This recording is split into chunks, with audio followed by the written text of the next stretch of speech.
सभी धम्म बंधुओं को नमो बुद्धाय। साथियों, आज हम चर्चा करेंगे धम्म पद में जब एक बार भगवान बुद्ध अपने भिक्षुओं को मन के बारे में समझाने के लिए एक सुत्त कहा कि मन कैसा है, मन का महत्व क्या है और मन का हमारे दुख या सुख से क्या संबंध है। तो साथियों, भगवान बुद्ध ने कहा वो सुत्त है मनु पुब्बगम्मा धम्मा मनुष्यटा मनामया मनसा च पदुट्टेन भारद्वाज कसूत भासति वा करोति ततोनम दुखम मनवेत चक्को में वहतु पदम।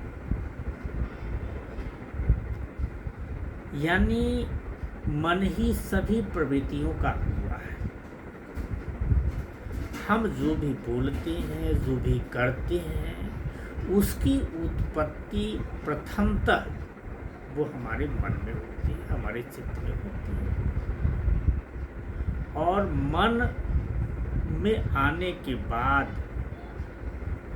मन में उपजने के बाद थोड़ा सा और प्रबल होती है तो वो मेरे वाणी पे आ जाती है। और प्रबल हो गई तो हम शरीर से कुछ न कुछ जो है हम गलत कर रहे थे। उन्होंने कहा मन सभी प्रवृत्तियों का अगुआ है, मन उसका प्रधान है। सारे कार्यों का हमारे द्वारा जो होते हैं, यदि दूषित मन से कोई व्यक्ति वचन बोलता है या कार्य करता है तो दुख उसका उसी प्रकार पीछा करता है जैसे बैलगाड़ी का पहिया बैलों के पैरों का। इसका मतलब है कि हम जो भी करते हैं उसका परिणाम हमारे पीछे पीछे लगा रहता है, उसका परिणाम खत्म नहीं हो सकता। यानी हम जो बीज बो देते हैं उसका फल मुझे मिलना है। हम मीठा बीज बोएंगे तो मीठा फल मिलेगा और कड़वा बोएंगे तो कड़वा मिलेगा। इसीलिए उन्होंने कहा आगे कि मनो पुब्बगम्मा धम्मा मनोसट्टा मनामया मनसा च पसन्नेति भासति वा करोति वा ततो नंग सुखन मनवेति छाया न अनपायनी।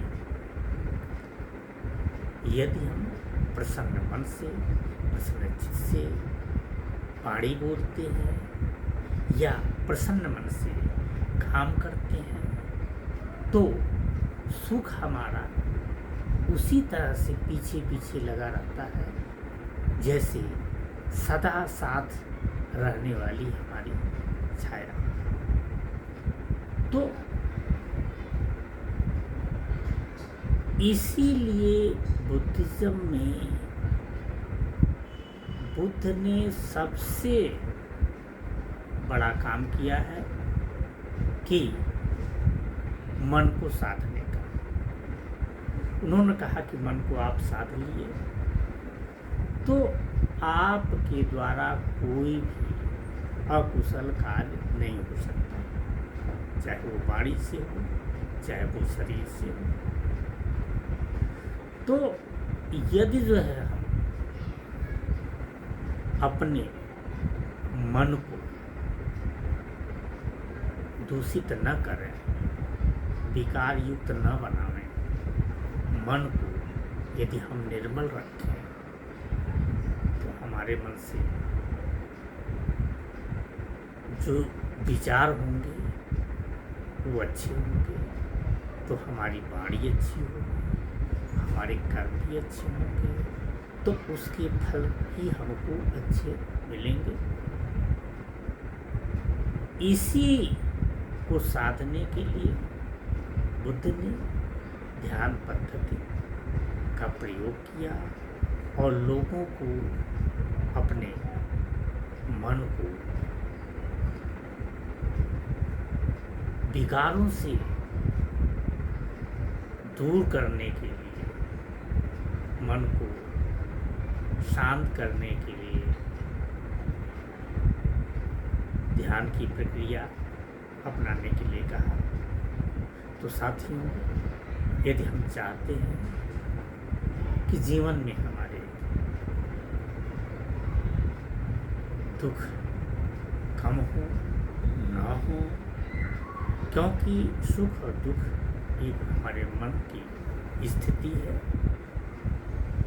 क्योंकि जो भी दुख होते हैं वो राग, द्वेष और मोह से ग्रसित होते हैं। क्योंकि जैसे हम चाहते हैं कि दुख न हो, और ये प्राकृतिक है, हम नेचर को नहीं बदल सकते। हम अपने आप को नेचर के अनुकूल तैयार कर सकते हैं, जिससे हमारा दुख कम हो सकता है। तो भगवान बुद्ध की इस वाणी को आत्मसात करते हुए हम अपने मन को अविरल बनाने के लिए, शांत बनाने के लिए, जैसे कि उन्होंने 2 लाइन में पूरे धर्म को कह दिया। क्या केवल 2 लाइन में उन्होंने जो है धर्म को कह दिया है कि इसको हम आत्मसात कर लें तो हम समझते हैं कि हमारा बहुत कल्याण हो सकता है।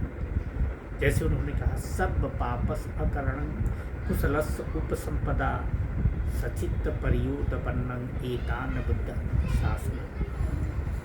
उन्होंने कहा जो भी अकुशल कार्य है उसको न करना। सब पापस अकरणं मतलब जो अकुशल कार्य, पाप करना मतलब जो कार्य, जो चीज़ हमें स्वयं पसंद नहीं वही तो अकुशल, वो हमको दूसरे को नहीं देना है। तो सब पापस अकरणं कुशलस्य उपसंपदा, और जो अच्छे कार्य उसको संपादित है। सब पापस अकरणं कुशलस्य उपसंपदा सचित्त परियोदपन्नं, अपने चित्त को सदा निर्मल करते रहना। यही बुद्ध का उपदेश है, यही बुद्ध का शासन है, यही बुद्ध का है। आगे वही बात में मन को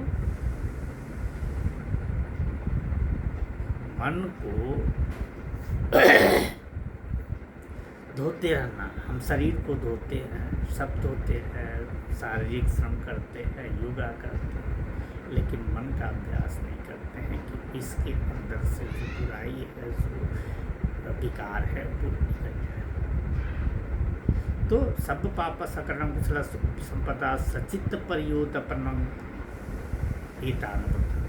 अपने चित्त को सदा निर्मल करते रहना, ये बुद्ध का शासन है कि हम चित्त को निर्मल करते हैं तो निश्चित रूप से हम बुद्ध के रास्ते पर चल करके अपने जीवन को शांति और सुख में बना सकते हैं। इसी के साथ सभी साथियों को